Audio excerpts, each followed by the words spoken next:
Hello students, today's our topic is applications of Gauss law. Students, uh, you are already familiar with Gauss law. So in this order today we will discuss about some application of Gauss law. In this we will study about three such cases. Number first is field due to an infinitely long state uniformly charged wire.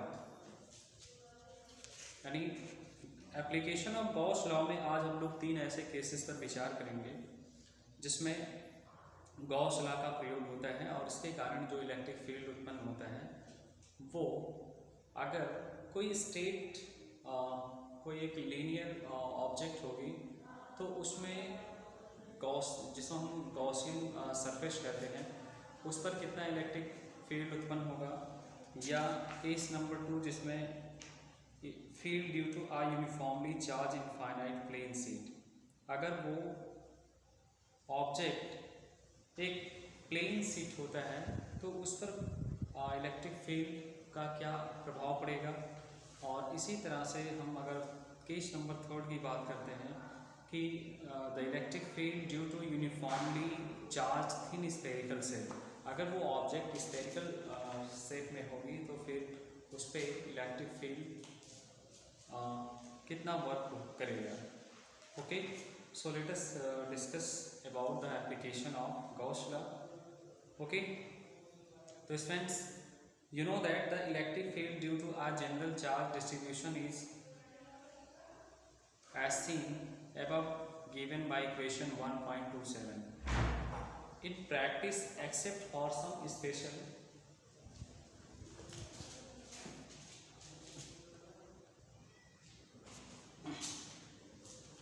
distance,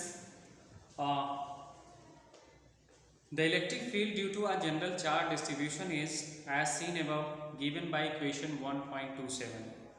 So in practice, except for some spherical cases, some special cases, the summation or integration involved in this equation cannot be carried out to give electric field at every point in space. So some symmetric charge configuration, however, it is possible to obtain the electric field in simple way. Using the Gauss law. This is best understood by the some example. Okay, तो students आप जानते हैं कि जो सामान्य तौर पे charge का डिस्ट्रीब्यूशन होता है उसके कारण उत्पन्न इलेक्ट्रिक फील्ड, जैसा कि आप इक्वेशन 1.27 में देख सकते हैं। और वास्तव में प्रैक्टिकल में जब हम एक्सपेरिमेंट करते हैं तो इसमें कुछ ऐसे स्पेशल केसेज आते हैं कि जहाँ पे इलेक्ट्रिक फील्ड जो गॉसियन प्रमेय से थोड़ा सा अलग होता है। तो इन सारे केसेस को अगर हम छोड़ दें तो लगभग हर ऐसे इक्वेशन में जो है इलेक्ट्रिक फील्ड किसी भी पॉइंट पर हम फाइंड कर सकते हैं इस गॉस लॉ के अकॉर्डिंग। ओके, तो for some symmetric charge configuration, मान लेते हैं कि कुछ जो है यहाँ पे सिमेट्रिक चार्ज कन्फिग्रेशन के लिए अगर ये संभव हो कि वहाँ पे इलेक्ट्रिक फील्ड जो है किसी भी तरीके से हम गॉस लॉ में यूज करके फाइंड कर सकते हैं, तो ये अपने आप में एक बेस्ट जो है एप्लीकेशन होगा।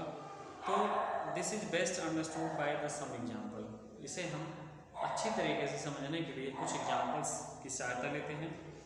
तो this is the example number first और case number first. In case first, field due to an infinitely long straight uniformly charge wire. तो इसमें हम लोग पढ़ेंगे इलेक्ट्रिक फील्ड जो किसी long straight uniformly charge wire के कारण उत्पन्न होता है। ओके, तो मान लेते हैं कि इस फिगर में एक स्टेट, यहाँ पे एक लॉन्ग वायर दिया गया है जिसके ऊपर पॉजिटिव चार्ज यहाँ पे है। ओके, तो इस पॉजिटिव चार्ज के कारण इसके आसपास के जो एरियाज हैं वहाँ पे कितना इलेक्ट्रिक फील्ड उत्पन्न होगा अगर कोई चार्ज पार्टिकल इसके क्षेत्र में आता है, तो वो कितनी दूरी से इस फील्ड को महसूस कर सकेगा।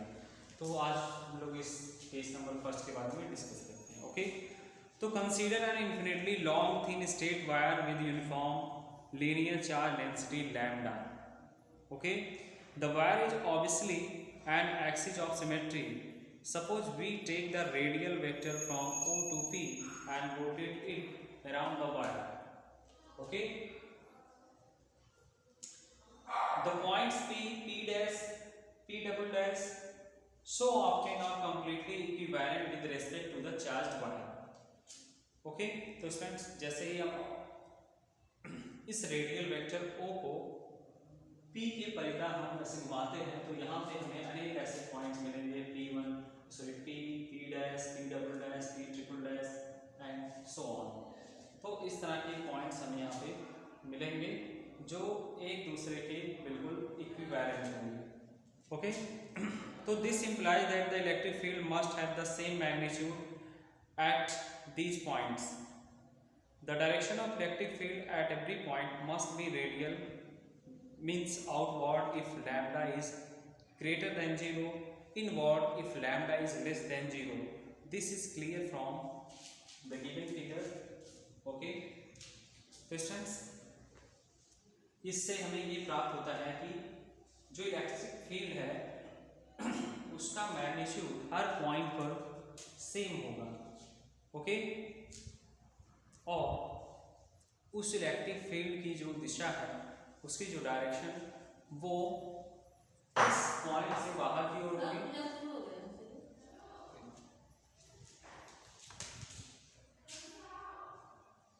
तो स्टूडेंट्स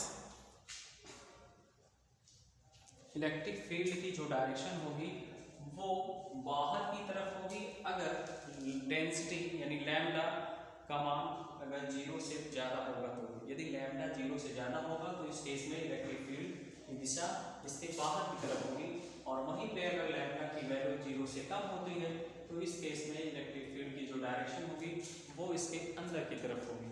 ओके, तो let us consider a pair of line element P1 and P2 of the wire as shown. The electric field produced by the two elements of the pair when some give a resultant electric field which is radial. So this is true for any such pair and hence the total field at any point P is radial. So finally, since the wire is infinite, electric field doesn't depend on the position of P along the length of wire. Okay, in short, the electric field is everywhere radial in the plane cutting the wire normally, and its magnitude depends on the radial distance small r. Okay, so students, to calculate the electric field, imagine a cylindrical Gaussian surface which is given in figure 1.29b. Since the field is everywhere radial, so flux through the plates of the cylindrical Gaussian surface is 0. Okay, now on the calculation of electric flux through the Gaussian surface,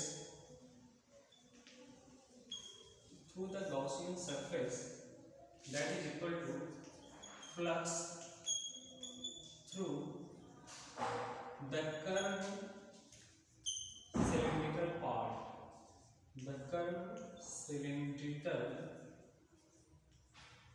part of the surface, that is equal to E into 2 pi r L. Okay, and it is also equal to the surface includes charge equal to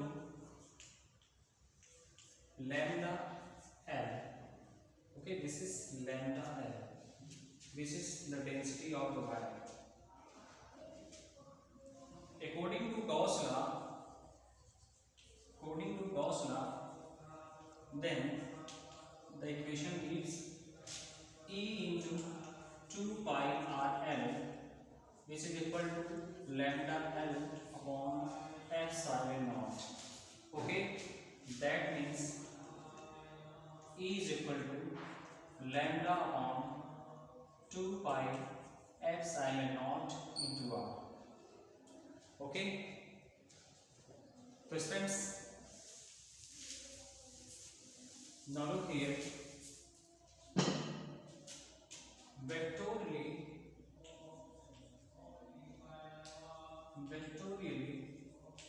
E at any point is given by capital E, which is equal to lambda on 2 pi epsilon naught into r into n cap. Okay, where unit vector n is the radial unit vector. This is radial unit vector in the normal plane, or in the plane normal to the y. Okay, so friends, this is the final formula for field due to an infinitely long state uniformly charged wire. Okay, so friends, you know that when we write a vector A as a scalar multiplied by a vector unit vector, that is always equal to product of A into unit vector A. Okay,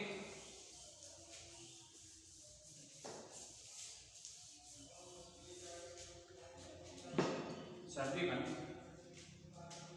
you look at where A is equal to A into unit vector A. Okay,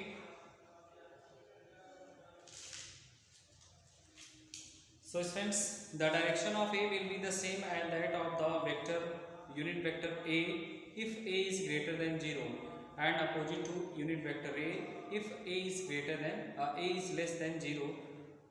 When we want to restrict non-negative values, we use the symbol mod A and call it the modulus of A. Thus, mod of A gives that is greater than or equal to 0. Okay. Also note that through only the charge enclosed by surface lambda L was included above, the electric field is due to the charge on the entire wire. So further, the assumption that the wire is infinitely long is crucial.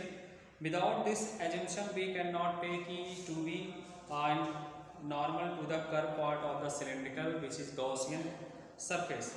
However, this equation is approximately true for electric field around the central portion of a long wire, where the end effects may be ignored. Okay, so friends, you note that in case of infinitely long straight wire,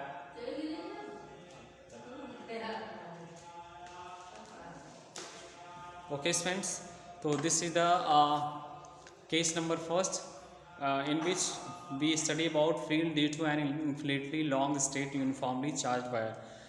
So in this order, tomorrow we will discuss about the case number second and third. Okay, thank you.